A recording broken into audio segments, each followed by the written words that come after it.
আমাদের সমস্ত শক্তি আমরা প্রয়োগ করছি। আমাদের ভেবে রাখা উচিত যে জীবনের অন্তিমে উনারাও কিন্তু আমাদের হয়ে উত্তর দিতে পারবে না। স্বামী হিসাবে, স্ত্রী হিসাবে, পুত্র কন্যা হিসাবে আমাদের কিছু কর্তব্য থাকে, সেই কর্তব্য অবশ্য পালনীয়। তো কৃষ্ণ ভক্তিকে জলাঞ্জলি দিয়ে কেবলমাত্র আমাদের যে লৌকিক ধর্ম রয়েছে সেটা শুধু পালন করব কৃষ্ণ ভক্তি বাদ দিয়ে, তাহলে কিন্তু নিজের বমি ভক্ষণের মতো হবে। কিন্তু যা অবশ্যই এখানে বলছেন সে অবশ্যই নির্লজ্জ।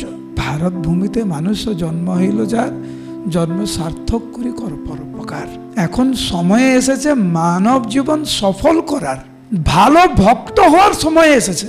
কে কি বলছে, কে কি করছে, ওইগুলোতে বেশি মন না দিয়ে আমি কি করে ভালো ভক্ত হব, আমি কি করে মন দিয়ে কি করে ভালো জপ করব, ওই কান্তিকতার সহিত শ্রীমদ ভাগবত কি করে আমি শ্রবণ করব, গৌর কথা কি করে ভালো করে শ্রবণ করব, বৃন্দাবন ধাম, মায়াপুর ধাম, জগন্নাথপুরী ধামের প্রতি আমার আকর্ষণ কি করে বাড়বে, কিভাবে ভক্তদের প্রতি আমার অনুকূল মনোভাব থাকবে, এবং কোনো ভক্তের সাথে কোনো জাগতিক প্রতিযোগিতায় আমি নেই, এই বিষয়ে আমাদের ধ্যান দেওয়া উচিত। আমরা যেন জাগতিক প্রতিযোগিতায় না নামি। আমরা জাগতিক প্রতিযোগিতায় নামা মানেই ভূমি ভক্ষণ করা।